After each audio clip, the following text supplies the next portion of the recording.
नमस्ते. तर या ठिकाणं आपण पेरू बागेची लागवड आणि इतरही पिकांच्या लागवडी आहेत. पेरू आहे, पपई आहे आणि शेवगा. तर सगळ्यात महत्त्वाचं अशी जी फूट मिळते आपल्याला किंवा ही जी काडी आता फुटलेली आहे नवीन 38 ते 45 टेम्परेचरच्या दरम्यानची ही कंडिशन, ह्या कंडिशनला लागवड केल्यानंतर सक्सेस होण्याचा रेशो हा कमी राहतो.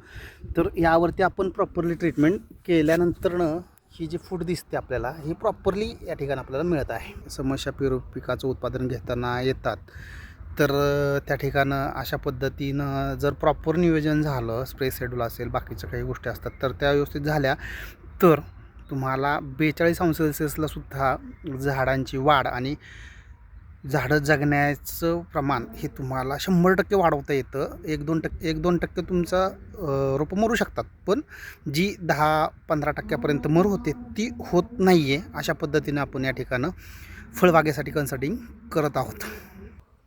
ही अशी फूट या ठिकाणी आपल्याला 42-45° दरम्यानसुद्धा मिळालेली आहे किंवा नवीन झाड जगण्याचं प्रमाण हे 100% एकदम फुटीचं प्रमाण योग्य निघण्याचं किंवा झाडं जगण्याचं प्रमाण हे आहे.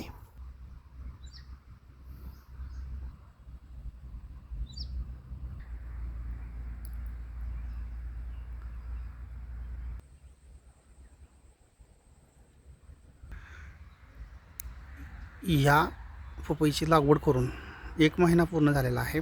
अशा पद्धतीनं ही ग्रोथ किंवा अशा पद्धतीची ही आपल्याला झाडांची वाढ मिळत आहे.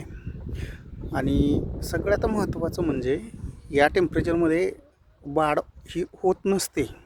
42-45ला ट्रान्सप्लांटिंग झाल्यानंतरनं अशा पद्धतीचं हे टेम्परेचर सुरुवातीपासूनच होतं. 40पासून 39, 40, 42, 45पर्यंतचं टेम्परेचर गेलेलं. तरीही अशा पद्धतीनं आपण या ठिकाणं ही ग्रोथ या बागेमध्ये आपल्याला मिळालेली आहे.